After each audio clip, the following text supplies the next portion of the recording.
The Handkerchief by Great 78. Chapter 88.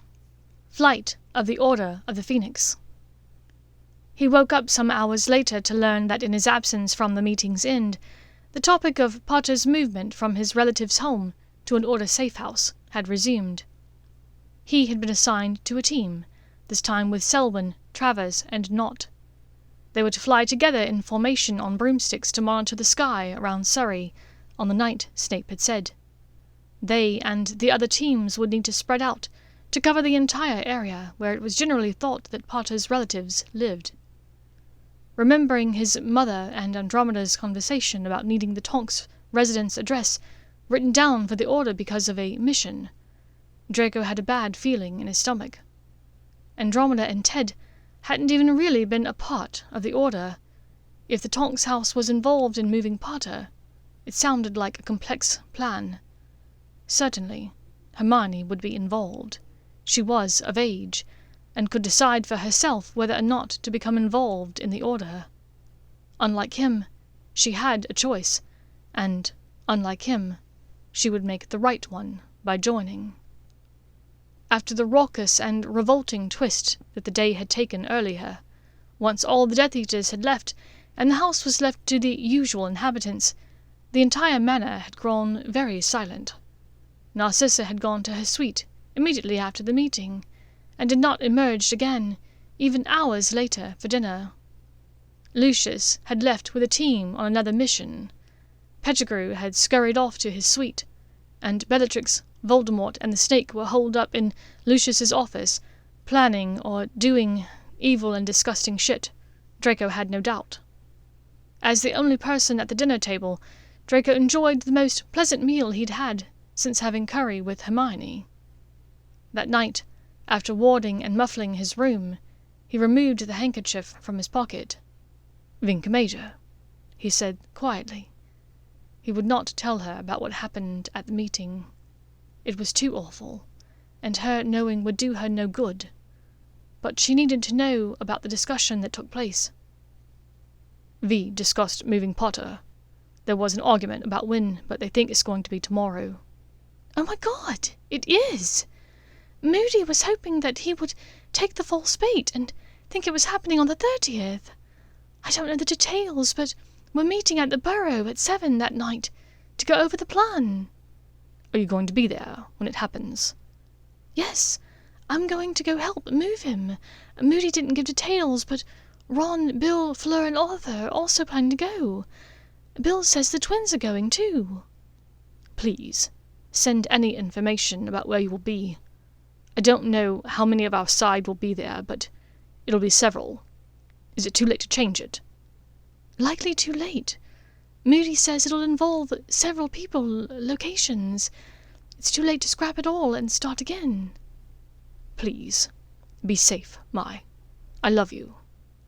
"You stay safe too. I love you too, Draco." Saturday morning dawned clear and bright. Draco had the fleeting thought that in another life he might be looking forward to a day at the beach with his witch. Instead, he was watching a grey-toothed woman tear into toast with jam, and hoping his girlfriend didn't die tonight. This is all so fucked up, he thought.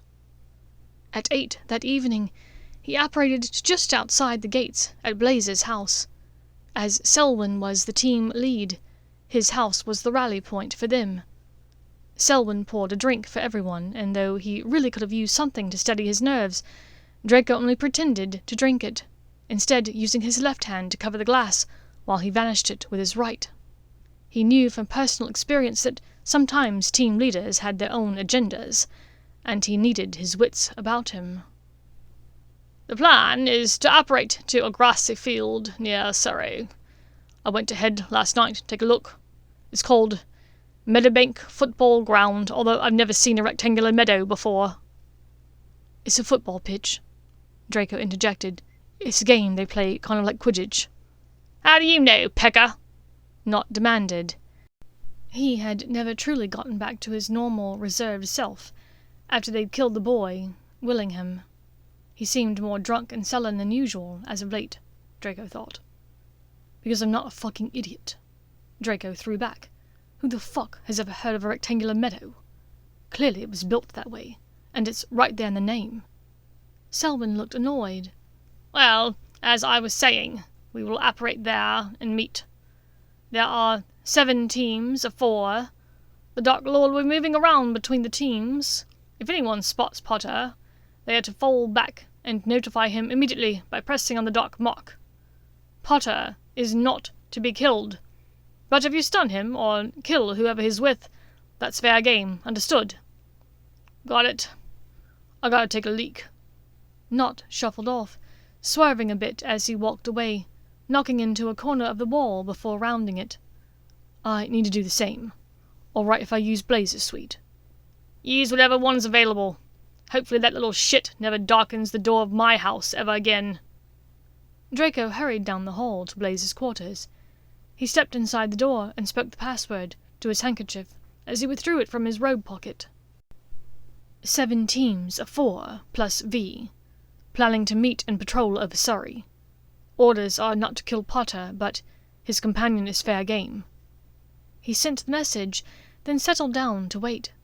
To take his mind off of it all, Draco looked around the room.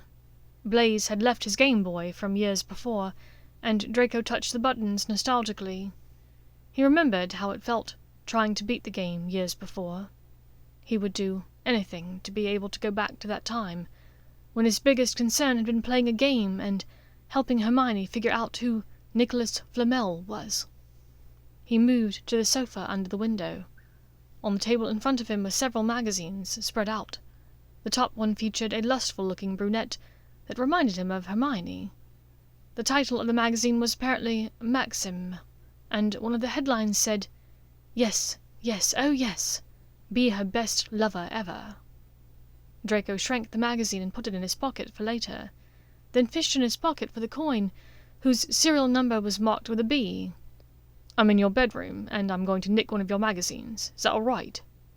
"Is it the Maxim from last October?" "How did you know?" "I remember thinking she reminded me of Granger." "Thanks, pervert." "No problem, wanker. Why are you at Selwyn Manor?" "Potter moving to safe house tonight. Hermione involved, just waiting to hear how, so I can protect her, and maybe spoil plans." "Be safe. Take out Selwyn if you can." Still, he waited. Her people were supposed to meet at 7 also. What could be taking so long?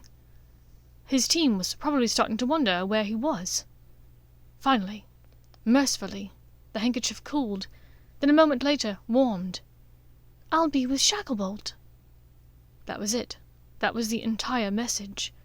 He had no idea who or what a Shacklebolt was. Fuck, that was no help. He asked Theo and Blaze if the word seemed familiar to them, but neither could place it. Finally, desperately, he removed Snape's coin from his pocket. "Who or what is a Shacklebolt?" The response came a few moments later. "Kingsley Shacklebolt is an Auror, and a member of the Order." Relief swept over him. He had seen the name in the Daily Prophet before, and now he could picture a tall, black man. The coin warmed again. "I take it Miss Granger will be with him?" Draco hesitated only a moment before answering, "Yes." Allies were hard to come by. He had to trust Snape. "Do not give yourself away, Draco. There is more to be done after tonight." Draco took a deep breath, depositing all of his coins in his trouser pocket, and tucking the handkerchief far down into his robe pocket for safekeeping. He hurried down the stairs to meet the others. "You took your time, didn't you?" Travers said, eyeing him. "Stomach upset." Draco bit out at him. "Tin Galleon says you were looking at those magazines that my good-for-nothing stepson left out there." Draco allowed a tight-lipped smile. "Perhaps." It was as good an excuse as any, and wasn't even that far from the truth. At 9, the group had gathered at the football pitch, ready to break out into teams and begin patrol as soon as full sunset occurred. Lord Voldemort prowled slowly among them, inspecting brooms, assessing readiness. Some of the Death Eaters wore their masks already, but many were waiting until the last moment to put them on, as they were rather uncomfortable to wear. Draco worried that the Dark Wizard would approach him, and so he moved as often as he thought possible without seeming suspicious. A couple of times he even thought that Lucius seemed to intercept the Dark Lord on his behalf, but the very idea was preposterous, so he dismissed it immediately. Twilight settled over the pitch. "It is time," said Voldemort. "Remember, Harry Potter is mine to kill." Draco put on the ghastly mask and pushed off on his Nimbus 2001, rising up to take the left flank position behind Selwyn. They flew in a loose box formation, not occasionally falling behind as his broom veered off course. On their fourth pass over the area, the sky suddenly lit up with red and green streaks of light. He whipped his broom around quickly, bending low over the handle to avoid the spells whizzing all around him. He heard Selwyn calling after him, but he ignored it. Scattered among the dark-robed Death Eaters were riders on a few brooms, a couple of thestrals, and inexplicably a flying motorbike. Draco scanned the group wildly for her flying mane of curly hair, but couldn't find it. He looked more closely. Potter, it appeared, was riding a thestral with the oldest Weasley son, and he was on a broom with Remus Lupin, and on another broom with Nymphadora Tonks. Polyjuice. Shit! He scanned the group again. "I'm with Shacklebolt." He spotted the dark-skinned wizard taking off on a thestral away from the crowd, hotly pursued by McNair, Avery, Jugson, and Roll. "Malfoy!" Travers called from behind him. He turned back in time to see one of the broomstick-riding Potters disapparate, as a killing curse was directed at him by Lord Voldemort. The curse hit Moody square in the chest, and the older wizard fell from the sky. "Shit!" Voldemort turned to Draco, and he was shocked to see the Dark Wizard flying without the aid of a broom. So much for his power waning. How was he doing this? A spell brushed Draco's foot, singeing his ankle, and he refocused. He turned back to Shacklebolt and Hermione, disguised as Potter. He was oblivious to the calls of his team behind him. Hermione and the Auror were dodging curses, giving back as good as they were getting, knocking Jugson and Avery into tailspins, and stunning McNair. Only Roll was still in pursuit.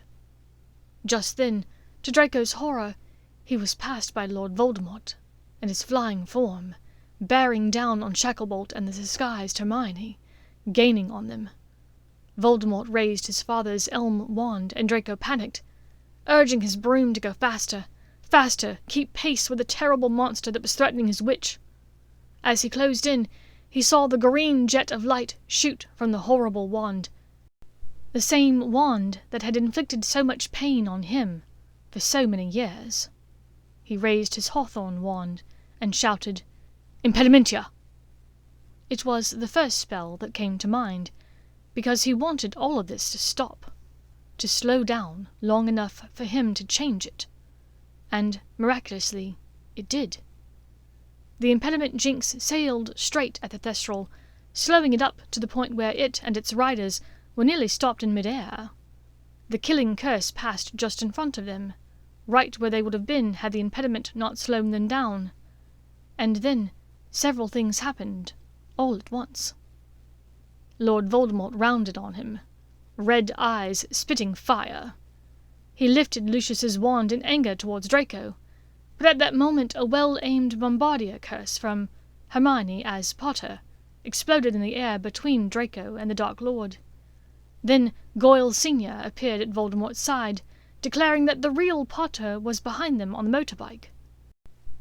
Lord Voldemort called Selwyn and Travers to follow, and the four of them shot off to the west in pursuit of the true Potter. Roll continued his pursuit of Shacklebolt and Hermione, now joined by Nott. Draco followed. He drew within 10 feet of the large, overbearing wizard who was leading the chase, and shot a non-verbal spell at his back. Confuntus. Roll listed off sideways, aiming his killing curse at the space 30 feet behind the Thestral. Knot pulled up to investigate why Roll had moved away, and Draco confronted him as well. This on top of Knot's drunken state had the wizard weaving and bobbing, twisting in the wind. Draco looked up to see Shacklebolt raise his wand at him now, but Hermione put her hand on top of his arm and pushed it down. She could not see his face, but she had somehow recognized his magic. Draco touched his chest, their sign to each other. She touched her cuff. They continued flying another minute or two before starting their descent, Draco following at a respectful distance, and checking behind to make sure that no one else snuck up on them unawares. At last, the Thestral carried them beyond the confining wards of whichever safe house they'd been going to, and they disappeared from view. Draco breathed a sigh of relief. He turned back and bent low over his broom, hoping to get back to the group before it was noticed that he was gone. He found Roll and Knot flying in loose, ovoid circles around each other, trying to find a straight line to follow. Draco pointed his wand at them from inside his cloak sleeve and said, "Finite incantatem." "What happened back there?" Knot yelled at them angrily. "I think you've both been hit with a Confundus charm. I managed to avoid it, but they disappeared before I could catch them," Draco offered. In ones and twos, the Death Eaters were arriving back at the football grounds from which they'd started. Bellatrix returned, snarling her anger at any and everyone, screaming about blood traitors and werewolf cubs. Voldemort came back with Selwyn's wand in hand. "Lucius's wand was destroyed in the battle. I must speak to Ollivander about this. But in the meantime, I am highly disappointed in you all. Besides myself, only Snape managed to injure or kill any of them." Lord Voldemort stared around at his downtrodden group. "Goyle, you identified the real Potter amongst them all. You did well, but you could have found him faster. Snape, you likely killed one of the false Potters, but allowed the werewolf to go free. And the others of you were all failures. Lucius, you were ineffective. Bellatrix, a complete waste against your niece. Walden, useless. Antonin, Alecto, Amicus, disappointments against the blood traitors. Draco, as unproductive as your father against the Auror. Corbin, useless." The Dark Lord continued calling them out individually, pointing out their mistakes, and in some cases inflating them greatly. When he was done, he turned around to the crowd once more, raised Selwyn's wand, and shouted, "Crucio Maxima!" The Cruciatus curse, though diluted amongst the crowd of Death Eaters, still hit them all with the force of a punch, straight to the gut. Everyone fell to their knees or flat on their faces, in pain. It came upon them in waves, ebbing, then crashing into them again, tossing them about like pebbles on a beach. Draco could feel it surge through his body, paralyzing him, exiting through his fingertips and the soles of his feet like a lightning current. Then, with a puff of black smoke, the Dark Lord was gone. Bellatrix followed almost instantly, and within seconds half of the Death Eaters were gone. Snape made eye contact with him, reaching into a robe pocket to remove a coin that flashed briefly in Draco's direction before the older wizard disapparated. In fewer than 30 or so seconds, only Selwyn, Knot, Lucius, and Draco remained. "I no longer have a wand with which to disapparate," said Selwyn piteously. Knot begrudgingly held out his arm to Selwyn, and they disappeared together, leaving Draco alone with his father. Draco dropped his wand from his sleeve holster, but before he could leave, his father raised a hand to him in a "wait" gesture. Draco lowered his wand. Lucius's voice came out hoarse, gravelly, slightly angry, and yet curious in a way that Draco had never heard it. "What kind of game are you playing with this witch?"